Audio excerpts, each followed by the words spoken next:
नमस्कार मित्रांनो, विघ्नार्थ मोटर्स मध्ये आपले सर स्वागत आहे. मी सुरेश गोरक्ष पवार, तुमच्या मारुती सुझुकी गाड्यांचा डॉक्टर.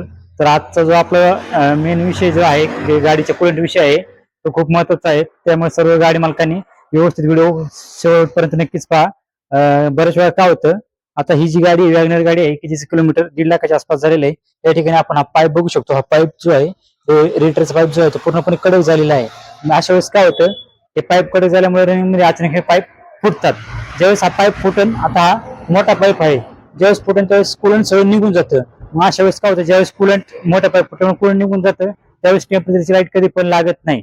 बरेच कस्टमर काय म्हणतात की गाडी आपल्याकडे घेऊन येतात, त्यावेळेस आम्ही त्यांना सांगतो की गाडी आपली ओव्हरहीट झालेली आहे. कस्टमर म्हणतात की टेम्परेचर लाईट लागली नव्हती. पण मेन विषय असा आहे की ज्यावेळेस वरती ह्या ठिकाणी तुम्ही बघू शकता, ह्या ठिकाणी टेम्परेचरचा स्विच आहे, हा पूर्णपणे वरती हा हेडला अटॅच आहे.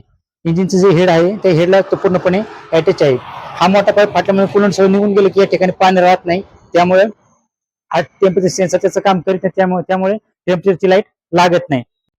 तसंच कधी कधी रनिंग मध्ये असं होते की पुढून एखादा प्राणी वगैरे येऊन धडकतो. आता आपली मारुतीची गाडी तुम्हाला बिल्ड क्वालिटी माहितीची कशी आहे, साधं कुत्र जरी धडकलं की बऱ्यापैकी पुढचा पोर्शन जो आहे तो बऱ्यापैकी आतमध्ये जातो. आता आपलं बंपरच्याच पाठीमागे रेडिएटर, कुलंटचं रेडिएटर, एसी कंडेन्सर वगैरे आहे. त्यावेळेस काय होतं, कस्टमर ज्यावेळेस मार लागतो त्यावेळेस कस्टमर खाली उतरून पाहतात.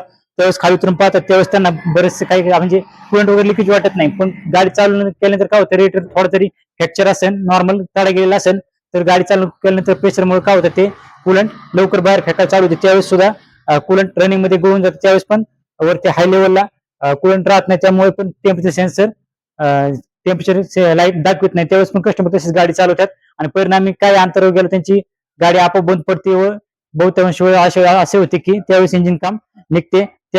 तर या ठिकाणी आपण बघू शकतो गाडीचं जे किलोमीटर जे आहे ते 1,89,000 किलोमीटर झालेलं आहे. म्हणजे जवळपास 2 लाखाला क्रॉस करणारच आहे आता गाडी. त्यावेळेस अशा वेळेस आपण काय करायचं की आता जे तुम्हाला मी पाईप वगैरे दाखवले आहेत, हे जे पाईप दाखवले आहेत, रेडिएटरचा वरचा, रेडिएटरचा खालचा पाईप, त्याचप्रमाणे हिटरचे पाठीमागचे हे जे छोटे छोटे पाईप आहेत ते सर्व्हिसिंग मध्ये नक्कीच चेंज करा. ज्यावेळेस गाडी 1 लाख क्रॉस होईल त्यावेळेस हे सर्व पाईप चेंज करून घ्या, म्हणजे जेणेकरून तुम्हाला असा मोठा त्रास होणार नाही. त्याच पद्धतीने तुम्ही हे बघू शकता, माझ्या हातात जो आहे ते थर्मोस्टेट वाले, हा पेट्रोल गाडीचा आहे, जो की ह्या ठिकाणी बसतो. हे जो थर्मोस्टेट बॉडी आहे याच्या आतमध्ये बसतो आणि ही जी बॉडी आहे ती डिझेल गाडीची आहे. हे दोन्ही वाल तुम्हाला 1 लाख क्रॉस झालं कंपल्सरी चेंज करायचे आहेत. आता हा तुम्ही बघू शकता हे डिझेल गाडीचं आहे. आता हे सुद्धा आतमध्ये बघू शकता, या ठिकाणी वाल आहे तो की बेंड झालेला आहे. आपण स्विफ्ट डिझेल गाडी होती जिचं ती बेंड झाल्यामुळे गाडी ओव्हरहीट झाली, त्यावेळेस आपण हा चेंज केलेला आहे.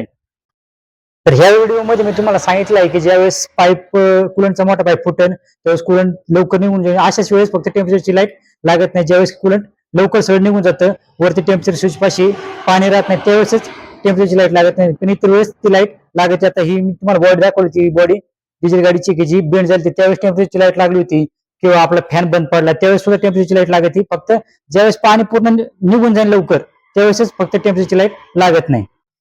तर मला ह्या व्हिडिओमध्ये तुम्हाला एवढं सांगायचं आहे की ज्यावेळेस अशी परिस्थिती येते त्यावेळेस टेम्परेचरची लाईट लागत नाही.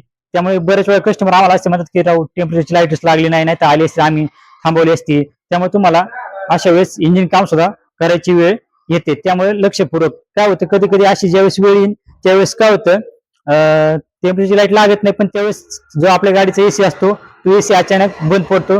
त्यावरून सुद्धा तुम्ही समजू शकता की आपली गाडी ओव्हरहीट बहुतेक झालेली आहे. तर अशा वेळेस काय करायचं, गाडी साईडला लावून अर्धा ते पाऊण तास थोडा वेट करा आणि वेट केल्यानंतर तुम्ही आपल्या गाडीचं कुलंट लेवल चेक करा किंवा तुमच्या फिटरला नक्कीच फोन करा. तर ह्या व्हिडिओमध्ये मला हाच मेन विषय सांगायचा होता. तर आजचा व्हिडिओ तुम्हाला कसा वाटला, तर व्हिडिओ चांगला वाटला असेल तर नक्कीच चॅनलला सबस्क्राईब करा, लाईक करा, शेअर करा. धन्यवाद.